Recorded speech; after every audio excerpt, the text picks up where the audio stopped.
Здравствуйте, друзья! Вся правда о Кощее Бессмертном.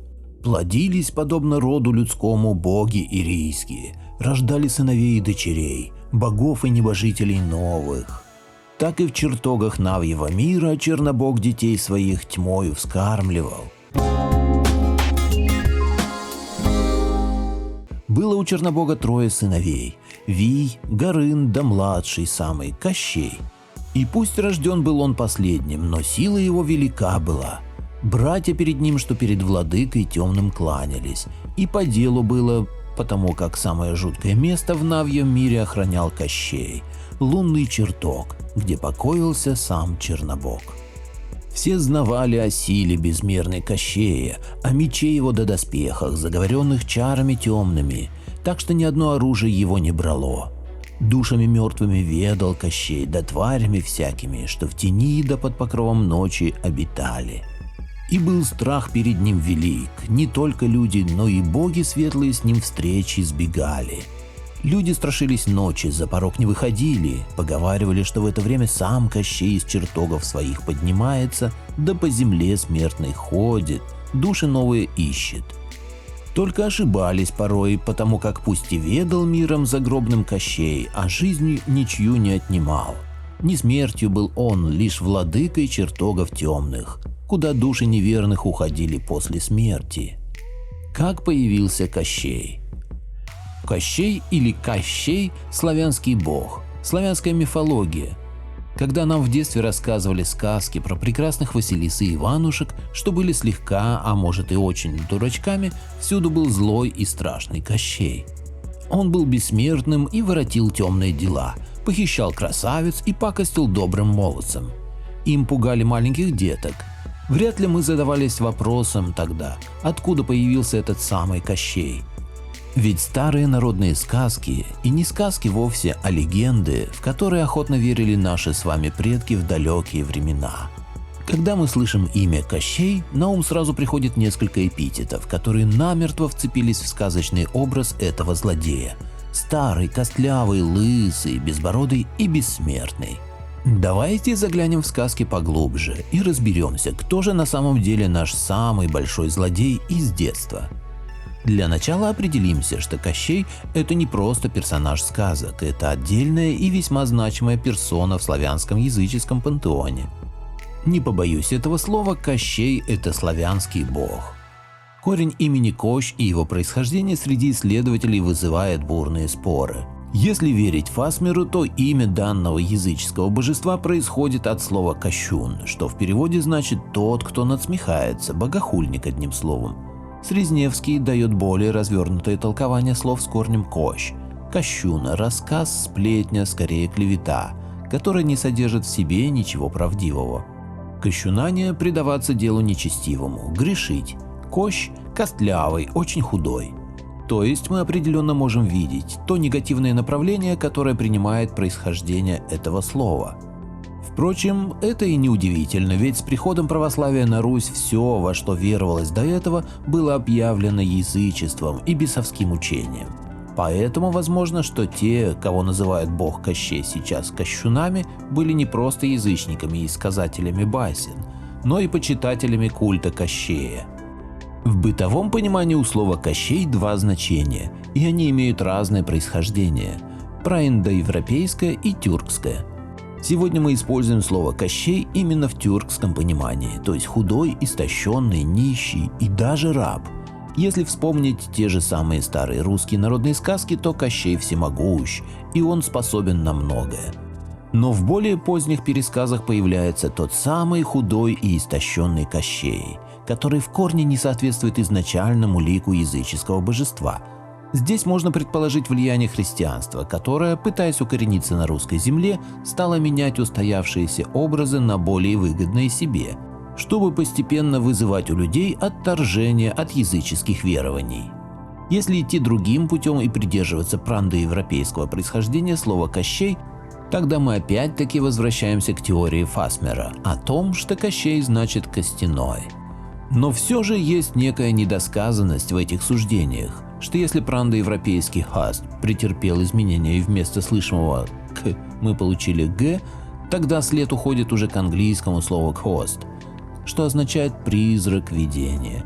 То есть мы не теряем прежнее значение «костяной», но уже имеем потустороннюю подпитку для образа Кощея. Теперь можно смело выдвинуть теорию, что Кощей имеет связь с потусторонним миром. Стоит вспомнить, что из старых народных сказок известно, что Кощей подпитывает свою огромную силу из воды. Вот тут-то и возникает параллель с греческим аналогом потустороннего мира, где протекают вечные воды реки Стикс, и бог подземного мира Аид черпает свои силы именно из этой реки. Просто совпадение? Не думаю. Возможно, мы имеем дело со старославянским эквивалентом бога Аида, и Кощей тогда предстает перед нами богом загробного мира. Кто такой Кощей, бог или сказочный злодей? Так или иначе, мы уже имеем некоторые представления о возможных путях возникновения самого имени Кощея. Теперь рассмотрим его фигуру в сугубо языческом ракурсе. Итак, по легенде у Чернобога было 4, в некоторых источниках 3 сына – Вий, Аспид, Горын и Кощей. Существует гипотеза, что каждый из них был отдельным воплощением Чернобога, то есть не сыновья, а ипостаси одного и того же бога. Здесь можно применить теорию многосознательности богов в славянском пантеоне – один за всех и все за одного, так сказать.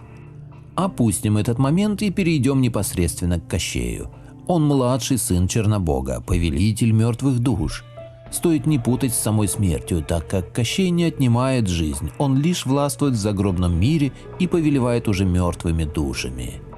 Опять параллель и подозрительное сходство с греческим Аидом. Но у славян Кощей не просто повелевает и заведует загробным миром, он может в любой момент поднять целую рать из мертвечины.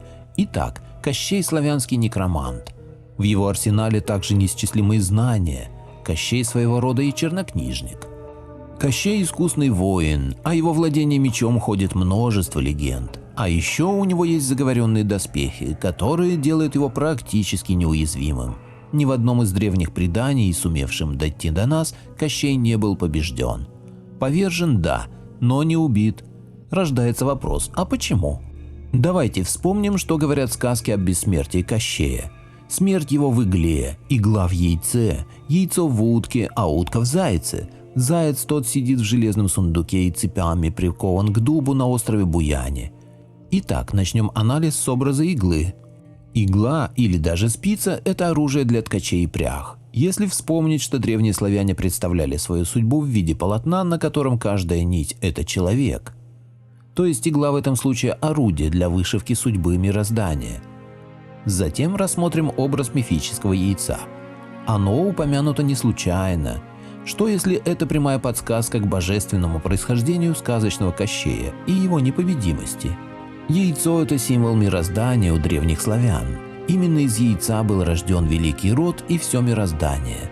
Так может, Кощей непобедим, потому что его жизнь в яйце мироздания? Тогда утверждение, что Кощей – это ипостась самого Чернобога, не выглядит таким уж абсурдным. В этом случае Кощей, как ипостась Чернобога, это сила разрушения, что пришла в мир вместе с силой созидания. Нерушимая материя, которая лежит в основе Вселенной, именно поэтому ее невозможно истребить. Конечно, это всего лишь суждение, которое оставляет много вопросов открытыми. Вывод читатель должен сделать для себя сам. Утка – это птица, которая символизирует матушку Макаш, что в чреве своем мир родила. Заяц – это символ плодородия, можно считать его отсылкой к богине Живи. А остров Буян и вовсе оплот создания всего мира и сосредоточие всех сил природы. Кощей и богиня Мара. Итак, давайте еще раз пройдемся по сказочному образу Кощея. Это злодей, который набирается сил, стоит ему только выпить много воды, и он постоянно похищает красавиц. Но ведь не просто так со скуки он это делает. Должна же быть и веская причина, которая сподвигла бы Кощея на подобные злодеяния. Итак, давайте пойдем немного иным путем. Красавица от слова «краса» – это сила юности, жизни, плодородия. И все это в себе воплощают богини Лада, Леля и Жива, что приходят весной, чтобы вдохнуть жизнь в землю, скованную зимней стужей. Итак, Кощей напивается воды и похищает красавиц в свою темную обитель. А если представить, что речь идет о природных явлениях, осенью земля впитывает в себя всю влагу, словно набирает силы для длительного перехода, и наступает зима. То есть похищение Кощеем красна-девиц возможно рассматривать как наступление осени, а затем зимы. Если вспомнить образ, который навязывается этому языческому персонажу, то это гниль и растленное тело. То есть то, что получается при разложении плодов и растений осенью. В этом покрове хранятся зерна, что прорастут с наступлением весны кощеевым цветом, зеленым. Итак, Кощей похищает красна-девиц и всячески пытается помешать царевичам, которые ринулись спасать своих невест. Хотя, если присмотреться, Кощей практически не наносит царевичам никакого урона. Так, мелкие шалости, с которыми герои легко справляются. А что, если Кощей не похититель, а хранитель? Не похищает он красоту весны и тепло ее, а хранит ее богатство в недрах матушки земли. Да-да, мы говорим о зернах и корнях, что скрываются под снегом зимой. И козни Кощея – это вовсе не палки в колеса героев, а ворчливая отеческая забота. Интересная точка зрения, не так ли? Не забывайте, что у наших предков не было понятия абсолютного беспричинного зла. Все сказочное зло появилось в наших сказках только после того, как христианство начало переделывать светлые славянские сказки в злые, чтобы опорочить саму суть славянского человека. Зло древними славянами рассматривалось как нечто столь же естественное, как и добро. Зло есть, потому что есть добро – это равновесие. Поэтому злодеи в русских сказках и не злодеи вовсе, а просто герои, исповедующие другую сторону добра. Ведь по сути они совершали злодеяния для того, чтобы всякие царевичи могли совершать добрые дела. Странно, дико, но ведь в такое поверить возможно. И давайте вспомним, царевич на коне побеждает Кощея на коне. Конь – это символика солярных богов, ведь именно на колеснице, запряженной лошадьми, солнце проносится по небосводу. Битву между Кощеем и царевичем можно интерпретировать как победу весеннего солнца над зимним. Что касается Мары, то это богиня смерти, и символ ее серп. Серп – это орудие жатвы, и здесь речь идет не только об урожае смерти, когда темная богиня забирает жизни, но это и самая обычная жатва. Не стоит забывать, что Мара считается богиней зимы. Тогда легенда о том, что Мара была супругой Кощея, выглядит довольно убедительно. Сами посудите. Мара отнимает жизнь и властвует над миром в зимнюю пору, а Кощей хранит собранные ею души в своем подземном царстве и оберегает землю до весенних посевов. И когда царевич побеждает Кощея, он выпускает на свободу саму весну, и на этом кончается властвование Мары. Весной наступает Новый год по славянскому календарю, наступает время невесты и жениха, новый круг плодородия.